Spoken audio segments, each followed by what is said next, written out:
நமது ஜெபம் டிவியில் புதிய தரிசனம். நியாயப்பிரமாணம் ஒருத்தனை பரிசுத்தமாய் மாற்றாது. ஆண்டவராக இயேசு கிறிஸ்துனுடைய ரத்தம், ஆண்டவராக இயேசு கிறிஸ்துனுடைய மரணம் தான் ஒரு மனிதனை நீதிமானாய் மாற்றும். நியாயப்பிரமாணம் அப்படின்றது 3 விதமான நியாயப்பிரமாணம் இருக்கு. Every Saturday, New Vision program at 9:30 p.m. only on Jabam TV.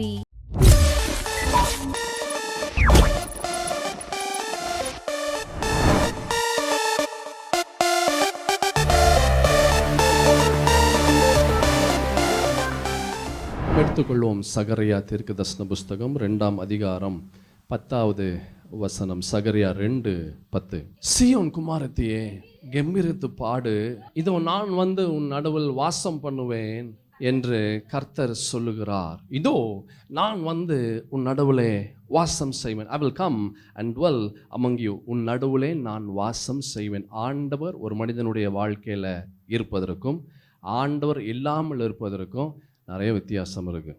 அல்லேலூயா. இந்த மாதத்திலே கர்த்தர் உங்களை பார்த்து சொல்கிறார், I will come and dwell among you. நான் உன் நடுவிலே வாசம் செய்வேன். அல்லேலூயா. எத்தனை பெரிய ஒரு ஆசீர்வாதம் ஒரு கிறிஸ்தவனுக்கு! இதை விட ஒரு பெரிய ஆசீர்வாதம் ஒரு கிறிஸ்தவனுக்கு வேற என்ன வேண்டும்? ஆமென். பரிசுத்த வேதத்தில் 3 பேர் இந்த இயேசுவை தன் நடுவிலே அவர்கள் கொண்டு வந்தார்கள். எண்ணற்ற பேர் கொண்டு வந்தாங்க. ஆனால் நம்ம பார்க்கிறது வெறும் இந்த 3 பேர். அல்லேலூயா. ஆமென். முதலாவது, கர்த்தர் நம் நடுவிலே வாசம் செய்ய வேண்டும் என்றால், முதலாவது you have to do what you have to do. முதலாவது நீங்கள் செய்ய வேண்டியது never give up. ஒருபோதும் உங்களுடைய முயற்சி என்ன செய்யக்கூடாது? நீங்கள் விட்டு விடக்கூடாது. அல்லேலூயா.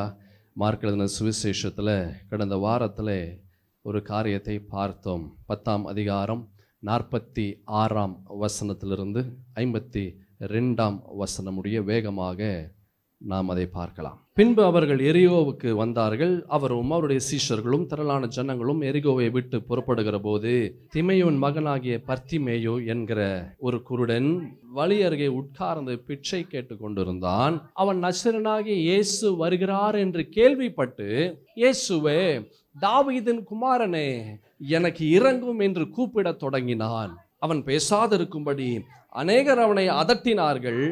அவனோ, தாவீதின் குமாரனே, எனக்கு இரங்கும் என்று முன்னிலும் அதிகமாய் அவன் கூப்பிட்டான். இயேசு நின்று அவனை அழைத்து வர சொன்னார். அவர்கள் அந்த குருடனை அழைத்து, திடன்கொள், எழுந்திரு, உன்னை அழைக்கிறார் என்றார்கள். உடனே அவன் தன் மேல் வஸ்திரத்தை எறிந்துவிட்டு எழுந்து இயேசுவின் இடத்தில் அவன் வந்தான்.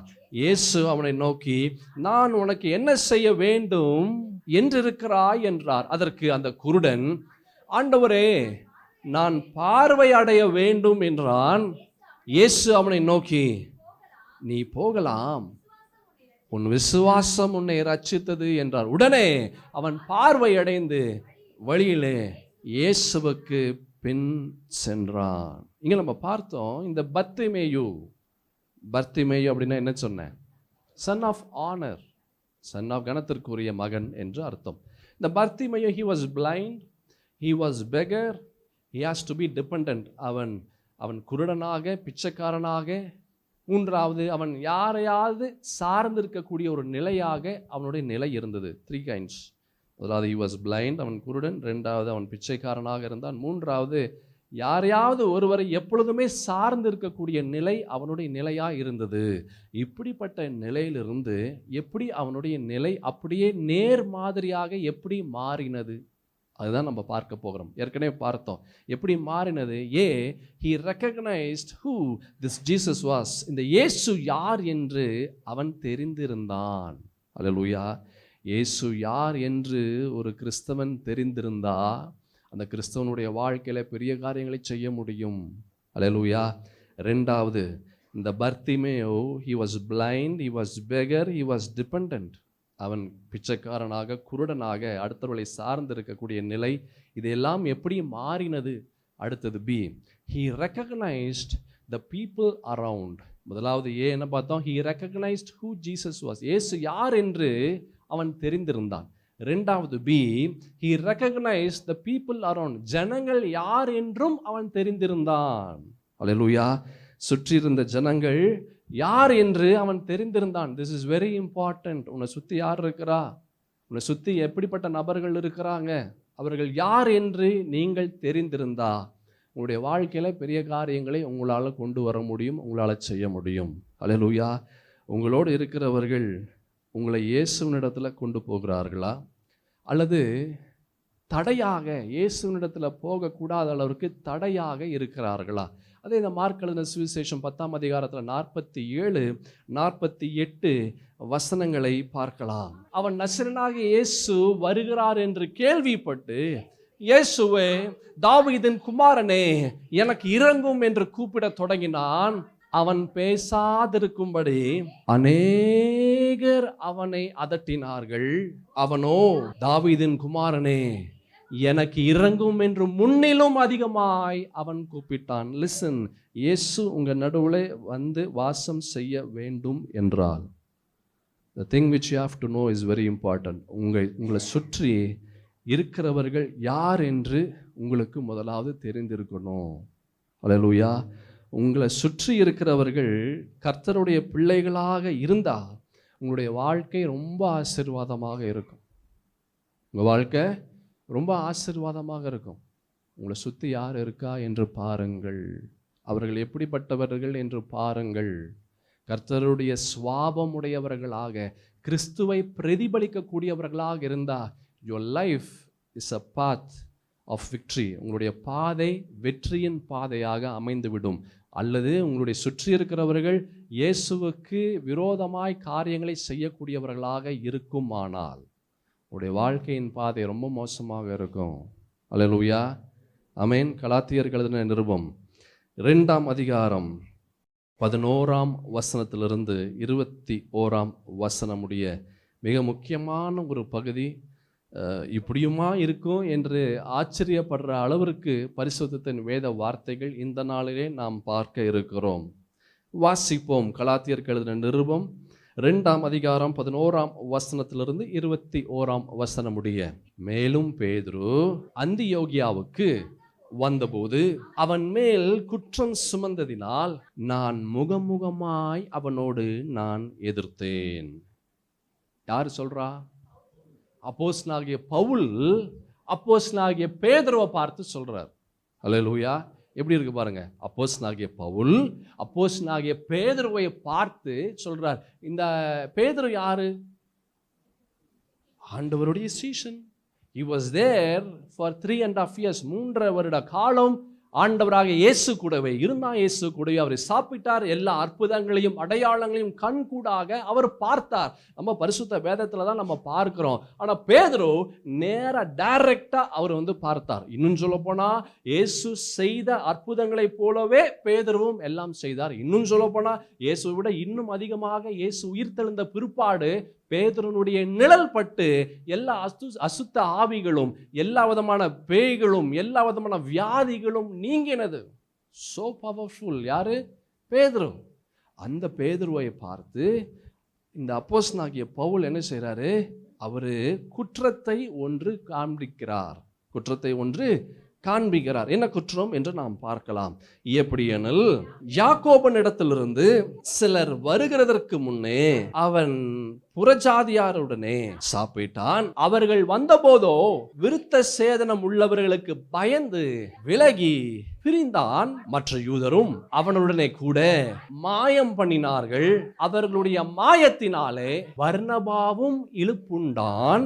இப்படி அவர்கள் சுவிசேஷத்தின் சத்தியத்திற்கு ஏற்றபடி சரியாய் நடவாததை நான் கண்டபோது எல்லாருக்கும் முன்பாக நான் பேதுருவை நோக்கி சொன்னது என்னவென்றால், யூதனாய் இருக்கிற நீர் யூதர் முறைமையாக நடவாமல் புறஜாதியார் முறைமையாக நடந்து கொண்டிருக்க, புறஜாதியாரை யூதர் முறைமையாக நடக்கும்படி நீ எப்படி கட்டாயம் பண்ணலாம்?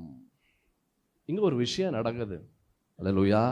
Peter was eating with non-Jewish people. யூதர்கள் அல்லாத மற்றவர்களோடு, அதாவது விருத்த சேதனம் அல்லாத மற்றவர்களோடு. அதான் புரிகிற மாதிரி சொல்லணும்னா, அந்நாட்களில் மோசையினுடைய நியாயங்கள், நியமங்கள், கட்டளைகள் என்னன்னா, விருத்த சேதனம் பண்ணவர்கள் அவர்களோடு தான் ஐக்கியமாக இருக்கணும், அவர்களோடு தான் இருக்கணும் அப்படின்ற சில ஆண்டவர் சொன்ன மோசையின் கட்டளைகள் அப்படி இருந்தது.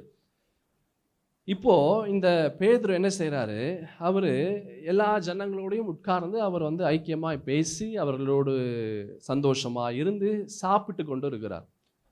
அப்போது சில யூதர்கள் வந்து யாக்கோபு வந்து சில யூதர்கள் வந்து அனுப்புகிறார், பேதுருவின் இடத்துல அனுப்புகிறார். அப்படி அவர்கள் வரும்போது உடனே இந்த அப்போஸ்தலனாகிய பேதுரு என்ன பண்ணிட்டாரு, ஐயோ நான் வந்து இவங்களோட இருந்து உட்காந்து சாப்பிட்டா அது தப்பாயிடுமேன்னு சொல்லி அவர் டக்குன்னு எந்திரிச்சு அவர் விலகும்படியாக போகிறார். அல்லேலூயா. அதற்கு அப்போஸ்தலனாகிய பவுல் சொல்றாரு, ரொம்ப அழகான ஒரு காரியத்தை சொல்றாரு. மற்ற எப்படியெனில் யாக்கோபினிடத்திலிருந்து சிலர் வருகிறதற்கு முன்னே அவன் புறஜாதியாருடைய சாப்பிட்டான். அவர்கள் வந்தபோதோ விருத்த சேதனம் உள்ளவர்களுக்கு பயந்து விலகி பிரிந்தான். மற்ற யூதரும் அவனோட கூட மாயம் பண்ணினார்கள். அவர்களுடைய மாயத்தினாலே பர்னபாவும் இழுப்புண்டான். இப்படி அவர்கள் சுவிசேஷத்தின் சத்தியத்திற்கு ஏற்றபடி சரியாய் நடவாததை நான் கண்டபோது எல்லாருக்கும் முன்பாக நான் பேதுருவை நோக்கி சொன்னது என்னவென்றால், யூதனாய் இருக்கிற நீ யூதர் முறைமையாக நடவாமல் புறஜாதியார் முறைமையாக நடந்து கொண்டிருக்க, புறஜாதியாரை யூதர் முறைமையாக நடக்கும்படி நீர் எப்படி கட்டாய பண்ணலாம்? புறஜாதியாரில் பிறந்த பாவிகளாயிராமல் சுவாபத்தின்படி யூதராய் இருக்கிற நாமும் இயேசு கிறிஸ்துவை பற்றும் விசுவாசத்தினாலேயே அன்றி நியாயப்பிரமாணத்தின் கிரியைகளினாலே மனுஷன் நீதிமானாக்கப்படுவதில்லை என்று அறிந்து, நியாயப்பிரமாணத்தின் கிரியைகளினால் அல்ல, கிறிஸ்துவை பற்றும் விசுவாசத்தினாலே நீதிமான்களாக்கப்படும்படிக்கு கிறிஸ்து இயேசுவின் மேல் விசுவாசிகளானோம். நியாயப்பிரமாணத்தின் கிரியைகளினாலே எந்த மனுஷனும் நீதிமானாக்கப்படுவதில்லையே, கிறிஸ்துவுக்குள் நீதிமான்களாக்கப்படும்படி நாடுகிற நாமும் பாவிகளாக காணப்படுவோமானால் கிறிஸ்து பாவத்திற்கு காரணரோ அல்லவே. நான் இடித்து போட்டவைகளையே நான் மறுபடியும் கட்டினால் பிரமாணத்தை மீறுகிறவன் என்று காணப்படுவேன்.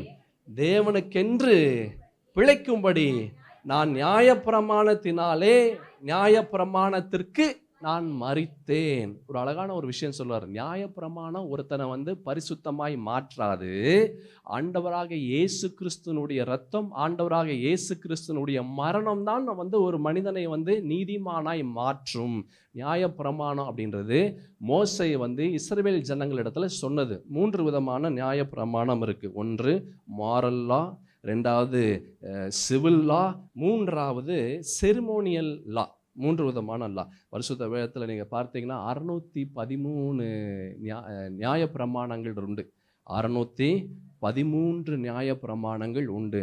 நீங்கள் எக்ஸடஸ், அதாவது யாத்ராகமம், லேவியராகமம், அப்புறம் வந்து எண்ணாகமம், உபாகமம், இதில் வந்து 4 புத்தகத்தில் வந்து நீங்கள் வந்து பார்க்க முடியும். எது? இந்த 613 நியாயப்பிரமாணங்களை நீங்கள் பார்க்க முடியும். அதை மறுபடியும் சொல்கிறேன். இந்த மோசையினுடைய நியாயப்பிரமாணங்கள் என்னது? மோசையினுடைய பிரமாணங்கள் ஆண்டவராகிய ஆண்டவராகிய கர்த்தர் மோசையின் இடத்துல வந்து சொல்கிறார். என்ன சொல்கிறாரு? இந்த ஜனங்கள், அதாவது இஸ்ரவேல் ஜனங்கள் இடத்துல இந்தந்த காரியங்கள் வந்து இருக்கணும், இந்தந்த காரியங்கள் இருக்கக்கூடாது, இந்தந்த காரியங்கள் செய்யணும், இந்தந்த காரியங்கள் செய்யக்கூடாது என்று எகிப்து தேசத்திலிருந்து இஸ்ரவேல் ஜனங்கள் வெளியே வரும்போது ஆண்டவராகிய கர்த்தர் மோசையின் இடத்துல சொன்ன சில காரியங்கள், அதுதான் பிரமாணங்கள். அதுதான் மோசே வந்து ஜனங்க இடத்துல சொன்னார். இதெல்லாம் செய்யணும், இதெல்லாம் நீங்க செய்யல ஆண்டவர் உங்களை தண்டிப்பார், இதெல்லாம் நீங்க செஞ்சீங்கன்னா ஆண்டவர் உங்களை ஆசீர்வதிப்பார் என்று ஆண்டவர் சொன்னதை மோசே இஸ்ரவேல் ஜனங்களுக்கு அவன் சொல்லுகிறான். இதுதான் பிரமாணங்கள், நியாய பிரமாணங்கள். இது 3 விதமாய் பிரிக்கப்படுகிறது. ஒன்று மாரல், அடுத்தது சிவில், அடுத்தது செரிமோனியல். 3. இப்போ இந்த பேதுரு, அப்போஸ்தலனாகிய பேதுரு, அவர் நன்கு தெரிந்தவர் எது? மோசையினுடைய நியாய பிரமாணங்கள். அப்போ அந்த மோசையினுடைய நியாய பிரமாணத்தில் என்ன இருக்கு? விருத்த சேதனம் பண்ணாதவர்களோடு நீ வந்து என்ன செய்யக்கூடாது? நீ சாப்பிடக்கூடாது, அவர்களோடு ஐக்கியமாக இருக்கக்கூடாது. ஆனால் ஆண்டவராக இயேசு கிறிஸ்து வந்து அந்த நியாய பிரமாணங்களை அவர் உடைத்து, இது ஒரு மனிதனை பரிசுத்தமாக்காது. எது? நியாய பிரமாணங்கள் ஒரு மனிதனை பரிசுத்தமாக்காது. ஆண்டவராக இயேசு கிறிஸ்துவை தன்னுடைய சொந்த இரட்சகராக ஏற்றுக்கொண்டு, ஆண்டவராக இயேசு கிறிஸ்துவனுடைய இரத்தத்தினாலே கழுவப்பட்டு, ஆண்டவராக இயேசு கிறிஸ்து எப்படி வாழணும் என்று சொல்லுகிறாரோ அப்படிப்பட்ட ஒரு வாழ்க்கை யார் வாழுகிறார்களோ அவர்களுடைய வாழ்க்கையில அவர்கள் பரிசுத்தமான ஒரு வாழ்க்கை வாழ முடியும். அவர்கள் மீட்பு வரும், அவர்களுக்கு ரட்சிப்பு வரும் என்று ஆண்டவராக இயேசு கிறிஸ்து அநேக காரியங்களை அவர் சொன்னார். இப்போ இந்த பேதுரு அவர் என்ன பண்ணிட்டாரு? அவருக்கு தேவையான இந்த பழைய ஏற்பாட்டின் காலத்தில் உள்ள நியாய பிரமாணங்களை எடுத்துக்கொண்டு அவர் இந்த காரியத்தை செய்கிறதை அப்போஸ்தலனாகிய பவுல் வந்து கண்டிக்கிறார். என்ன கண்டிக்கிறாரு? நீ ஏன் இப்படிப்பட்ட ஒரு தவறான ஒரு காரியத்தை நீ செய்கிறாய்? அல்லேலூயா. விருத்த சேதனம் இல்லாதவர்களோடு நீ உட்கார்ந்து சாப்பிட்ற, ஆனா விருத்த சேதனம் உள்ளவர்கள் வந்து உன்னை பார்க்க வரும்போது நீ ஏன் பயந்து ஓடுகிற? ஏன் ஏமாற்றுகிறாய்? ஏன் இரட்டை வேஷம் போடுகிற? அல்லேலூயா. நீ செய்கிறதுனால உன்னை எல்லாரும் என்ன பண்றாங்க? அவர்கள் பின்பற்றுகிறார்கள். யாரு பின்பற்றுகிறார்கள்? அந்த வசனத்தை நீங்க பார்த்தீங்கன்னா 13ஆம் வசனம் 2ஆம் அதிகாரம், கலாத்தியர்கள் நிருபம் 2ஆம் அதிகாரம் 13ஆம் வசனத்தை பார்த்தீங்கன்னா, மற்ற யூதரும் அவனோட கூட மாயம் பண்ணினார்கள், அவர்களுடைய மாயத்தினாலே பர்னபாவும் இழுப்புண்டான். அல்லேலூயா. இதுதான் வந்து அப்போஸ்தலனாகிய பவுல் சொல்றார் 16ஆவது வசனத்துல, நியாய பிரமாணத்தின் கிரியைகளினாலே எந்த மனுஷனும் நீதிமானாக்கப்படுவதில்லையே, கிறிஸ்துவுக்குள் நீதிமான்களாகும்படி நாடுகிற நாமும் பாவிகளாக காணப்படுவோமானால் கிறிஸ்து பாவத்திற்கு காரணரோ அல்லவே? நான் இடித்து போட்டவைகளையே நான் மறுபடியும் கட்டினால் பிரமாணத்தை மீறுகிறவன் என்று காணப்படுவேன். தேவனுக்கென்று பிழைக்கும்படி நான் நியாய பிரமாணத்தினாலே நியாய பிரமாணத்திற்கு நான் மரித்தேன், கிறிஸ்துவுடனே கூட சிலுவையிலே அறையப்பட்டேன், ஆயினும் நான் பிழைத்திருக்கிறேன். இனி நான் அல்ல, கிறிஸ்துவே எனக்குள்ளாக பிழைத்திருக்கிறார். நான் இப்பொழுது மாம்சத்தில் பிழைத்திருக்கிறதோ, என்னில் அன்பு கூர்ந்து எனக்காக தம்மை தாமை ஒப்பு கொடுத்த தேவனுடைய குமாரனை பற்றும் விசுவாசத்தினாலே பிழைத்திருக்கிறேன். அவர் சொல்றாரு, நீ ஏன் தப்பா வழி நடத்துகிறாய்? அல்லேலூயா. அதான் நான் உங்களுக்கு சொன்னேன், people who are around you, உங்களை சுற்றி இருக்கிறவர்கள், அவர்கள் யார் என்று உங்களுக்கு தெரிந்தா உங்களுடைய வாழ்க்கை ஆசீர்வாதத்தின் பாதையாக, உங்களுடைய வாழ்க்கை வெற்றியின் பாதையாக, உங்களுடைய வாழ்க்கை சிலுவைக்கு நேராய் போகக்கூடிய பாதையாக மாறும். நன்கு தெரியும் யாரு? பேதுரு. நல்ல பரிசுத்த வேதத்தை நன்கு தெரிந்தவர்கள். இயேசுவோடு இருந்தாரு, ஆனா இயேசுனுடைய உபதேசத்தை அவர் பின்பற்றாமல் போனார் ஒரு சமயம். அல்லேலூயா. நல்லா ஜாக்கிரதையாக கேளுங்க. நல்லா பைபிள் வாசிக்கிறதுனால, நல்லா பிரசங்கம் பண்ணுறதுனால, நல்லா ஊழியம் பண்ணுறதுனால அவங்க வந்து உங்களை இயேசுவுக்கு நேராக வழி நடத்துவார்கள் என்று அர்த்தம் அல்ல. அல்லேலூயா. நல்லா கவனமாக நிறைய முறை நான் சொல்லியிருக்கிறேன், when you trust this, இந்த வேதத்தை நீங்கள் நம்பி இந்த வேதத்தின்படி உங்களுடைய வாழ்க்கை இருந்தால் உங்கள் வாழ்க்கை ஆசீர்வாதமாக இருக்கும். கண்ட பைய டிவியில் என்னென்னமோ சொல்கிறானுங்க, அதெல்லாம் நம்பிட்டு இருந்தேன்னு வையே, வாழ்க்கை இருக்கிற கொஞ்சம் நஞ்சம் விசுவாசமும் ஒளிந்து போகும். அல்லேலூயா. ஏகப்பட்ட பிரசங்கங்கள் இப்போ இந்த யூடியூப்பில் வந்துருச்சு, ஏகப்பட்டது. எல்லாமே ஒன்றுமே இல்லாதது, எல்லாமே வந்து ஹாஃப் பேக்ட், எல்லாமே ரா. ஒரு பக்கம் வந்திருக்கு, ஒரு பக்கம் வேகாதது, ஒரு பக்கம் தெரியுது, ஒரு பக்கம் ஒன்றும் தெரியல. அந்த காரியத்தெல்லாம் நீங்கள் பார்த்து அதன்படி நீங்கள் செய்யணும், அதுதான் கரெக்டுன்னு சொன்னோம், இருக்கிற விசுவாசமும் போயிடும், இருக்கிற வாழ்க்கையும் போயிடும். என் பிரியமான தேவஜனமே, அப்போஸ்தலனாகிய பேதுரு அவர் எவ்வளோ பெரிய ஆள். அவர் என்ன பண்ணுறாரு? அவர் நியாய பிரமாணத்தை எடுத்துக்கிட்டாரு, கர்த்தருடைய காரியத்தை அவர் விட்டுட்டாரு. இது யார் கண்டிக்கிறா? அப்போஸ்தலனாகிய பவுல் சொல்றாரு, ஏய் நீ ஏன் இப்படிப்பட்ட காரியத்தை நீ செய்கிறாய்? இப்போ நல்லா தானே உட்கார்ந்துட்டு இருந்த, ஏன் யூதர்கள் வந்த மாத்திரத்தில் நீ எந்திரிச்சு ஏன் நீ போகிற? ஏன் இரட்டை வேஷம் போடுகிறாய்? உன்னை பார்த்து மற்றவர்களும் தவறான காரியத்தை செய்கிறார்களே. உன்னை சுற்றி யார் இருக்கிறா? அல்லேலூயா. உன்னை சுற்றி யார் இருக்கிறா? when you know who is around you, உங்களை சுற்றி இருக்கிற ஆள் யாரு என்று உங்களுக்கு தெரிஞ்சதுன்னா உங்கள் வாழ்க்கை ஆசீர்வாதமாக இருக்கும். அல்லேலூயா. no one can mislead you, யாரும் உங்களை தவறாய் வழி நடத்த முடியாது. ஆமென். கிறிஸ்துவை பற்றி நிறைய தெரியும் அப்படின்னா கிரியையில் இருக்கணும். எனக்கு ஆண்டவர் நல்லா பைபிள் தெரியுங்க, எனக்கு நல்லா தெரியுங்கன்னா கிரியையில் இருக்கணும். Actions, it has to, action speaks louder than words. வார்த்தையை விட செயல்கள் பெரிய காரியத்தை செய்யும். Amen. Action speaks louder than words. எனக்கு கிறிஸ்துவ தெரியும், பைபிளை தெரியும், பிரசங்கத்தை தெரியும், அது தெரியும், இது தெரியும்னா அது எல்லாமே நீ செயல்முறையில கொண்டு வா. அல்லேலூயா. அந்த வசனத்துல ரொம்ப அழகான ஒரு காரியமா இருக்கிறது. மற்ற யூதரும் அவனோட கூட மாயம் பண்ணினார்கள். என்ன வார்த்தை பாருங்க, மாயம் பண்ணினார்கள், ஏமாற்றினார்கள். அவர்களுடைய மாயத்தினாலே பர்னபாவும் இழுப்புண்டான். நல்லவன் கூட அவனை பார்த்து என்ன செஞ்சுட்டான், ஓஹோ இப்படி பண்ணாதான் கரெக்ட் போல இருக்கு, இப்படி செஞ்சாதான் கரெக்ட், இப்படி செஞ்சாதான் வந்து சரியான விஷயம் போல இருக்கு என்று தவறான பாதையில வழி நடத்துகிறது. அல்லேலூயா. தவறான பாதையில வழி நடத்தாத. அதுக்கு விழுகிற அடி ரொம்ப பயங்கரமா இருக்கும். ஒரு கிறிஸ்தவனை இல்லை ஒரு மனிதனை இல்லை ஒரு விசுவாசியை நீ யாரை வேணாலும் நீ வந்து தவறா வழி நடத்தினாயினால், யாரையாச்சும் தவறா வழி நடத்தினா அதற்குரிய தண்டனை ரொம்ப பயங்கரமா இருக்கும். ரொம்ப பயங்கரமா இருக்கும். நினைச்சு கூட பார்க்க முடியாது எப்படி இருக்கும் என்று. Alleluia. Who is around you? உன்னை சுற்றி யார் இருக்கிறார்கள்? உன்னை சுற்றி யார் இருக்கிறார்? அவர்கள் யார் என்று உனக்கு தெரிந்தா you will be a successful man. நீ வந்து மிக வெற்றியாளராக, நீ ஆசீர்வதிக்கப்பட்ட நபராக நீ மாறுவாய். ரோமர்கள் நிருபம் 16ஆம் அதிகாரம் 17, 18 வசனங்கள் வேகமாக நாம் பார்க்கலாம். அன்றியும் சகோதரரே, நீங்கள் கற்றுக்கொண்ட உபதேசத்திற்கு விரோதமாய் பிரிவினைகளையும் இடரல்களையும் உண்டாக்குகிறவர்களை குறித்து என்ன செய்யுங்க, எச்சரிக்கையாக இருந்து அவர்களை விட்டு விலக வேண்டும் என்று உங்களுக்கு நான் என்ன செய்கிறேன், நான் புத்தி சொல்லுகிறேன். நீங்கள் கற்றுக்கொண்டது முதல்ல கற்றுக்கணும், அப்போதான் உனக்கு தெரியும். அல்லேலூயா. இந்த பைபிள் என்ன சொல்லுதுன்னு முதல்ல கற்றுக்கணும். இதை பைபிள் அரைக்குறையாக நம்ம படிச்சுட்டு நம்ம வந்து இருந்தோம்னா ஒன்றும் பண்ண முடியாது. Alleluia. You have to know this word of God. மொத்தம் இந்த பைபிளில் எத்தனை புத்தகம் இருக்குன்னு முதல்ல தெரியணும். அல்லேலூயா. இந்த ஒவ்வொரு புத்தகங்கள் யாரை எழுதுனான்னு தெரியணும், எப்போ எழுதப்பட்டதுன்னு தெரியணும். அல்லேலூயா. என்ன உங்களுக்கு சொல்லுகிறது உங்களுக்கு புரியுதான்றது தெரியல. 66 புத்தகங்கள் வந்து நம்ம பார்க்குறோம். முதல் புத்தகம் என்னது? கடைசி புத்தகம் என்னது? நடுவில் நிறைய புத்தகம் இருக்குது பார்த்தீங்களா? இது எல்லாம் இப்படி வரிசையான புத்தகங்கள் அல்ல.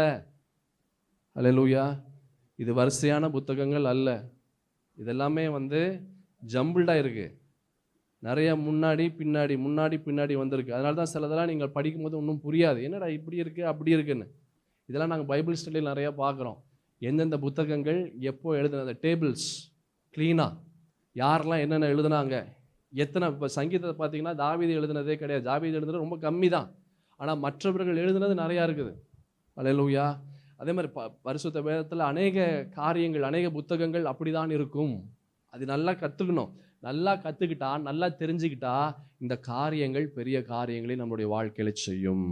அல்லேலூயா. இந்த ரோமர்கள் நிருபத்தில் பார்த்தோம். அன்றியும் சகோதரரே, நீங்கள் கற்றுக்கொண்ட உபதேசத்திற்கு விரோதமாய் பிரிவினைகளையும் இடரல்களையும் உண்டாக்குகிறவர்களை குறித்து ஜாக்கிரதையாயிரு.